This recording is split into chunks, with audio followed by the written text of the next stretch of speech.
Okay, let's focus on Premier League Week 3. The season's been very good so far. Let's preview some of the big games coming up this weekend.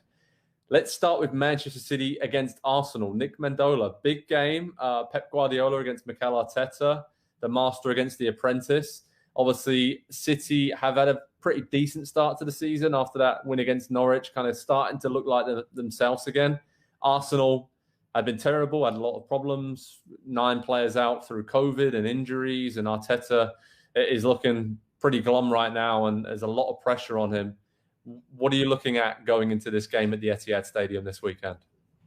Do you remember when, I know you do, when Frank Lampard left Chelsea, and perhaps a lot of people thought he was due to leave Chelsea because he wasn't playing his best guys?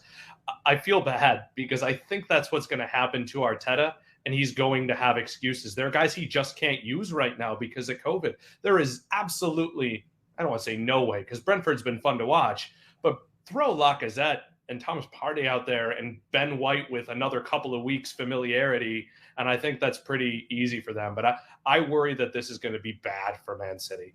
I know Odegaard can pull the strings. I know some guys might be coming back, but I think what happened to City on opening week was a real eye-opener. I don't know that it's a year-long rejuvenation of their ambition. Andy, we've talked a lot about can they carry that motivation after falling short of a quadruple over a whole season, but I'm not worried about that not being there right now. This is a big game for them. They're looking at their former assistant coach. They're looking at Arsenal. No team's going to play Arsenal at a Premier League level player-wise and think, well, this isn't Arsenal. They're thinking this is a team for years I've looked at. So I actually think we're in a position where the teacher might get his student fired. Wow. I mean, I actually think Arsenal, with kind of a siege mentality around them right now, who knows Guardiola as well as Mikel Arteta knows him better than anybody else. That's what I'm trying to say. He knows his tactics. They played pretty well against Man City, obviously in the FA Cup and just other league games. It's been tighter than you would think. And something about this game just sticks out, that this is a good time to play Manchester City. Norwich were just totally blown away over a couple of periods of that game by Manchester City, which they can do to teams.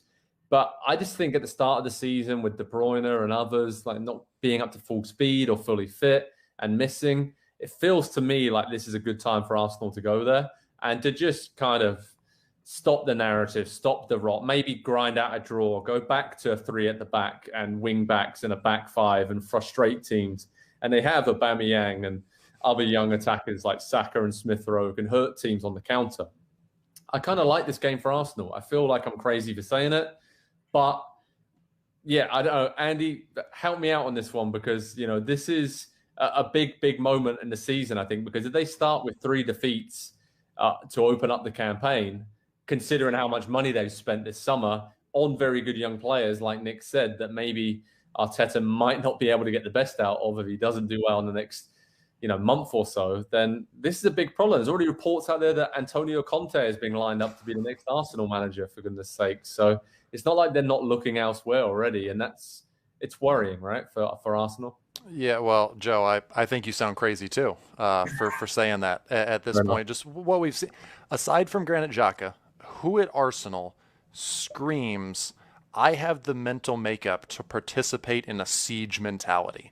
Who has, the word that has always come to my mind with Arsenal in recent years, and this is just an honest assessment from the outside, and I would say it about Spurs, I would say it about any team, backbone. They have lacked a backbone for a long time. A lot of years into the end of Wenger's time at Arsenal, they lacked a backbone. They had a lot of nice players who could do a lot of nice things, and they wore really nice kits, and they always looked really cool on the field and on Instagram, and it's just never been there when it has come down time to really fight for it. And that's what this game is going to be against Manchester City. That's what this game needs to be for Arsenal, because these players, if they are going to save Mikel Arteta's job, they have to show up and put a performance in this weekend. If they do not, he might not get fired this week, but what will result from 3 losses to start the season, the drop in morale, the lack of availability of certain players already this season. It's just so many things adding up already. It feels like Arsenal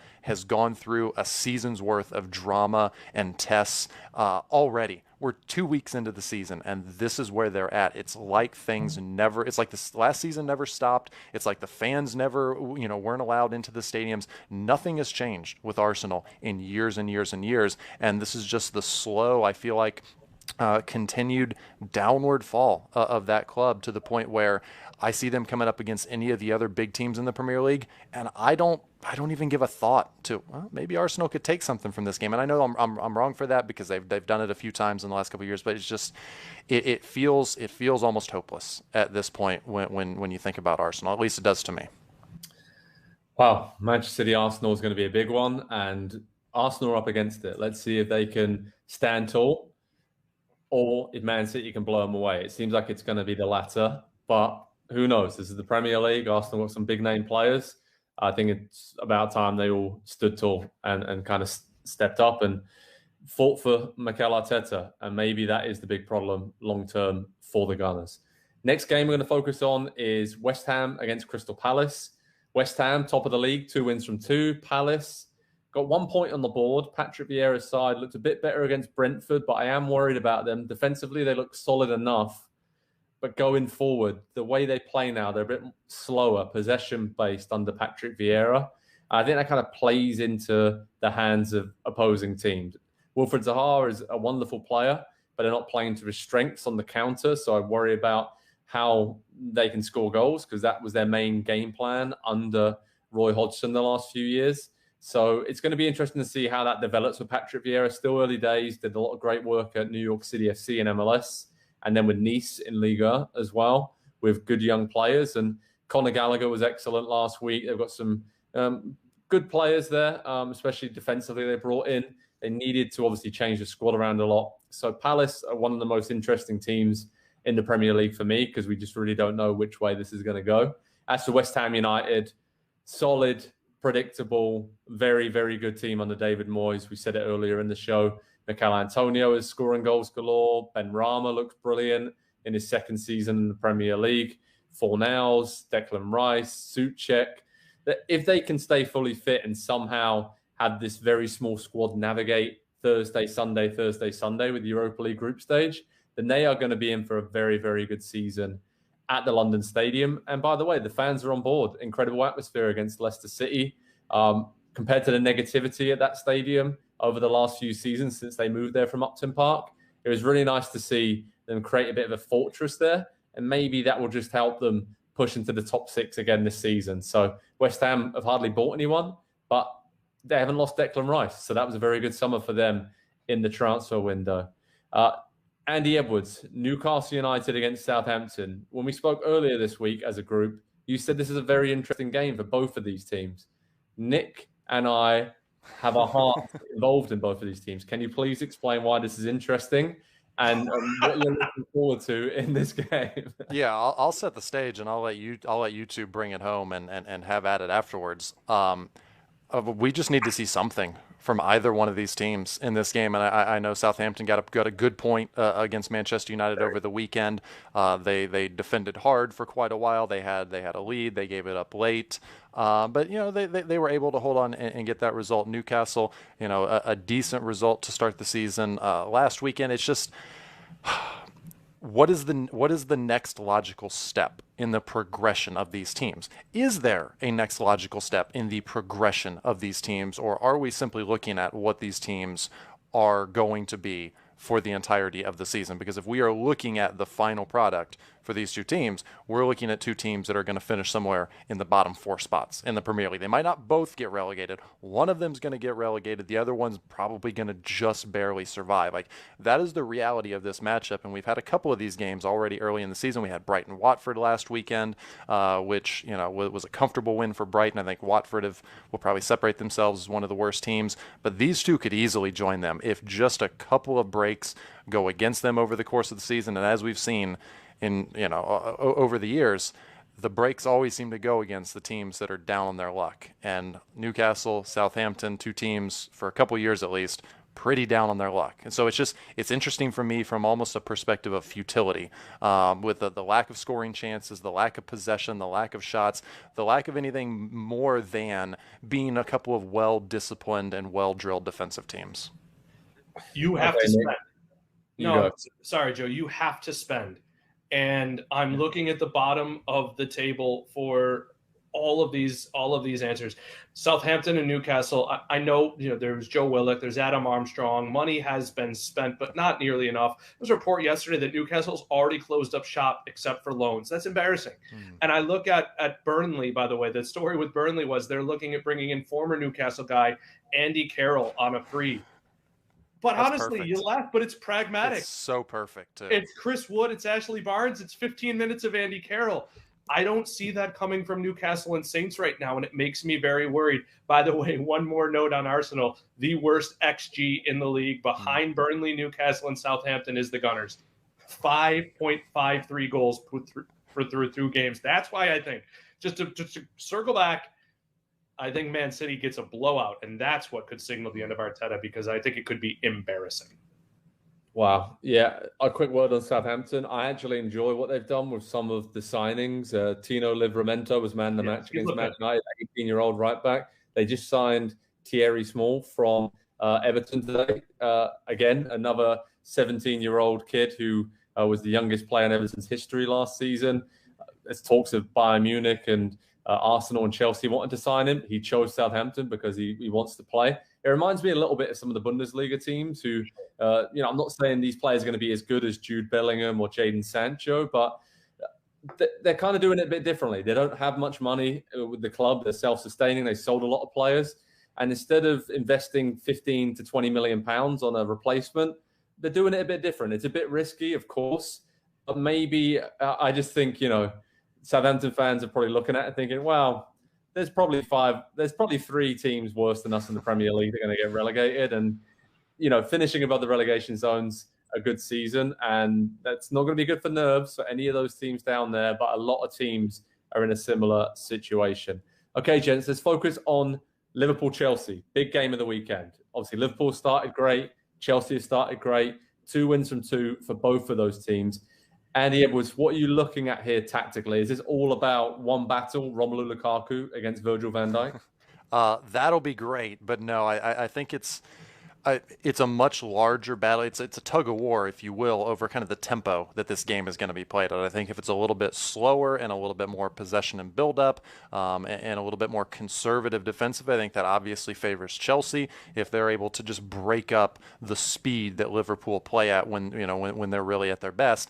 And if Liverpool can sit a little bit deeper, win the ball in those advantageous areas as they do against a lot of teams, teams that don't have the midfield quality of a Chelsea, so it'll be a little bit more difficult, then they can get out on the counter and we can see Sadio Mane, Mohamed Salah on either side, whether it's Diogo Jota, whether it's Roberto Firmino in the middle. It almost doesn't matter if those two are at the top of their game the way they've been through 2 weeks. So it's a tempo thing. It's almost Klopp versus Tuchel head to head, and who can position who in the right spots to win the ball in certain areas of the field where they can manage to not turn it over. It's the oldest cliche, but it's such a fine margin between these two teams, and I think the stylistic difference between them makes it an even more fascinating matchup.